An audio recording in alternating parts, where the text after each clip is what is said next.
Hello, good morning, folks. Welcome to another Wealth Coffee Chat. I can see a few of the early birds already on. That's awesome, fantastic. Thanks for joining. I can see Tom there. Morning, Tom. Good to see you, mate. Chris is in the house as well. Luke, Alison, a few of the regulars, which is awesome. Welcome back, folks. Good to see you. I hope you're well. I'll do the quick intros as things are warming up. If you didn't already know, that's my name. Most of you know that, though. But if you're new or if you're a first-time listener, then give us a shout-out. Say hello in the chat. Thanks for dropping by. You might be watching the replay. You might be watching it live. Fantastic to have you here. What do we do? What do we do on this little chit-chat, a Wealth Coffee Chat in the mornings at about 10 past 8 each weekday? Well, we try and dive into some data, some facts, some info when it comes to the property investing world. And folks, you know that the media loves to feed us fear and ignorance. However, smart investors take their time, listen to the right people, and find out some facts. Cross-check them. Not one source of fact is absolutely accurate, but if you get 3 or 4 different sources all pointing in the same direction, then folks, often there's something in that. So that's what we do here on the show each morning. So welcome along. Good to see you. We've got Victoria popping by as well. We've got Tim. Morning, mate. Good to see you. Hey, listen, what happened yesterday, folks? Other than the race that stopped the nation, what else happened yesterday? Put it in the chat. Big story yesterday. Well, big for some. A little bit of a pain in the pocket, that's for sure. But never fear. Don't you worry. There is benefit on the other side of this. The RBA, in their infinite glory, is trying to slow inflation down and whack the cash rate up a little. Now, 0.25, not going to end the world for you and me. Certainly a bit of a kick in the guts for, your regular homeowner. But for us as property investors, we talked about this yesterday. What's our ability to manage and navigate this, over time is our ability is to, have our rents go up as well. This number here, this is one of those bits of data, some facts that we've gathered over the last couple of weeks that's saying, folks, that the rents and we all know this anyway. We've been chatting, we've been talking about things that have been happening out there in the marketplace, haven't we? And the idea that the rents aren't going to sit around and stay flat. Let's whack this up here. The idea that over the next 3 to 5 years, a predicted rent rise of 30% or more, folks, on top of what we've already had, seems crazy, but it's absolutely inevitable. And I'm going to bring a guest on in a minute, Cass Sjostedt, our resident expert in the world of property management. We're going to have a look at this apartment vacancy and rent outlook. So I've got a little special video these days. I've got something now. This is our 6-star team video. I've got to find it. Hang on 2 seconds. Here we go. I'll bring Cass on after this one. Don't go away. Here we go. Look at this.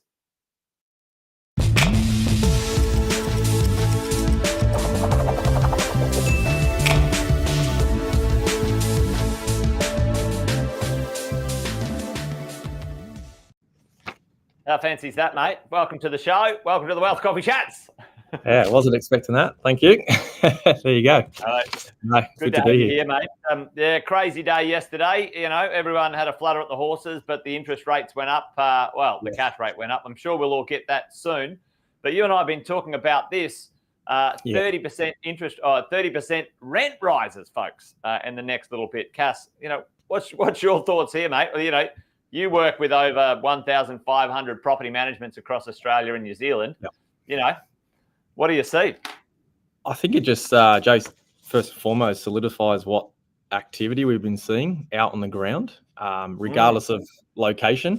So, you know, I guess we look at it today and go, all right, 2022 was quite a pretty significant rise for, you know, markets in Sydney and Brisbane. And now we're seeing Melbourne and Perth obviously just continue to tighten as well. And because Melbourne was behind the 8 ball because it's sort of, you know, the COVID lockdown was longer, right? About the COVID lockdown. So it was about a 9-month lag. And I guess, you know, you and I spoke about it heaps of times, and we knew it was sort of coming. And now we're seeing that, right? Demand's coming up. We're getting more people through open homes than ever before, which obviously converts to applications and competition. And therefore, you know, along with everything else, you get more rent growth, which is great. Yeah. Well, mate, you know, there's a bit of an outlook here. You know, like I said in the beginning, and you and I talk about this all the time. You know, there's different sources of information. This is a source from CBR Research, and you know, they do a good job around the country. They've got a lot of data as well.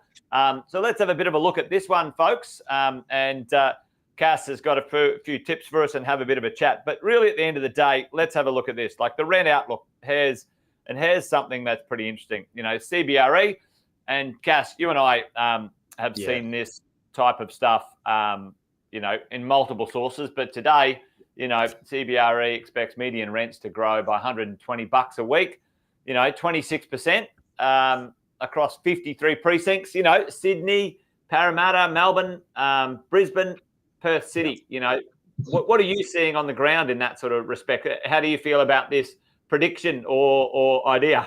Yeah. I think I said to you before, I was like, I read this report the first time and I went, cool. And then I read it again, and I guess it blew my mind again. Like you said, we're talking 30% on top of what we've already had over the past. Which has been what, a good sort of another 30-40% anyway, hasn't it? Yeah, absolutely. And you know, we're seeing on the ground rental increases anywhere from, you know, $50 to $150 a week. So it's quite a significant amount of gross annual income into our clients' pocket each year that we've seen over the past 12-18 months. And to me, you know, you read this and you go, it makes sense. I don't see it any other way that over the next 5 years that, you know, and I think there's a slide as well that will show vacancy continue to tighten further across all capital cities, which is just I mean, this vacancy rate, talk to us a little bit about that, the vacancy rate. You know, not all properties are made equal, and Tim just dropped a little message in there, sort of, you know, that on one of his property, he, you know, had to, you know, drop the rent to get it done. Now it's not. This is a conversation. You know, you and I have this all the time. It's not every property everywhere. There's certain properties that are just in demand or maybe getting more attention. Like, talk us through that vacancy rate. This is kind of everywhere. But some areas have got, you know, lots available, and some areas have got sort of basically none, right? So talk to us a little bit about that and the vacancy rate here. Yeah, I think what we see on the ground, Jose, is like, each suburb is unique on its own, and there'll be some suburbs where perhaps there's maybe higher density, right? So there might be more apartments in that particular suburb as opposed to 10Ks from the CBD, where maybe it's more houses and family orientated areas as opposed to the inner city, professional couple, let's say, in terms of demographic or students. So yeah, there can be some fluctuations in that space. But I think what I've seen in particularly yesterday, we're looking at South Bank down in Melbourne. So you could consider that high density area.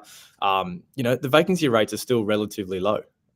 We're not talking 6, 7, 8% with what Melbourne might have seen through COVID. So it's all relative. So I feel, it's right. There's properties in certain locations and certain suburbs that might outperform others. But I think overall, we're seeing a higher percentage of properties go up and maximizing their rent as opposed to, the other way around. The other way around. Are you seeing? Are you guys seeing any? So more house sharing or apartment sharing or property sharing? Are you seeing cost of living kicking in? I mean, depending on who you are and what you're doing. Yeah. It's probably a little bit of that. I think, especially if you're around universities and things like that, if you're talking student marketplaces, probably see that more in the inner city ring, I would say, when you've got, the housemate situation as opposed to the family orientated areas. What I would say is that, we try to deliver a product and a campaign to the market that meets the tenant's demand today, because I think the demand of the tenant today is maybe different to what it was 5-10 years ago. So in terms of cost of living that you referenced, for example, property with solar, people were just jumping at it because like, that makes sense to me. I don't have to pay electricity, and that's a bit of, a couple $100 I don't have to pay. So little things like that, we're finding are going a long way to getting a pretty good outcome. Yeah. Okay. And then, really at the end of the day, this triple boost. idea, the idea that, yes, the cost of living is certainly putting pressure on, the average Aussie. I mean, every bloody Aussie, no matter how you slice it or dice it, population going up, plenty of jobs around, earnings, increasing a little. But where do you see, the idea of, higher rents attached to, higher earning, individuals or couples or whatever? Like, give everyone a bit of a thought on that, like where you see that happening. Yeah, I think it starts I think we see it start in maybe the inner ring to middle ring kind of scenario. And I think a lot of those areas would be... We call that the Goldilocks zone, Goldilocks not zone, too close to the city and not too far away from the city. That's right. Yeah, and I think if you went into those areas as well, you would probably find that they've got great infrastructure, good schools, transport, like all the, the foundations we talk about on this show and others. And generally speaking, if you've got properties in those areas and you present it well, right? So you've got to maintain it as well. You can't just rely on external influences. But I think, if you're in that spot where everything makes sense in terms of its infrastructure and what you're surrounded by, to me, that's where we're talking to people, meeting prospective tenants today that generally have that certain income, let's call it that, is able to, pay the rent of 2023 and even looking at 2024 based on this sort of data here from CBRE to know that, okay, if we do increase the rent 10%, that they've got some capacity in that, in their income, in their household income to sustain it, I suppose. Yeah.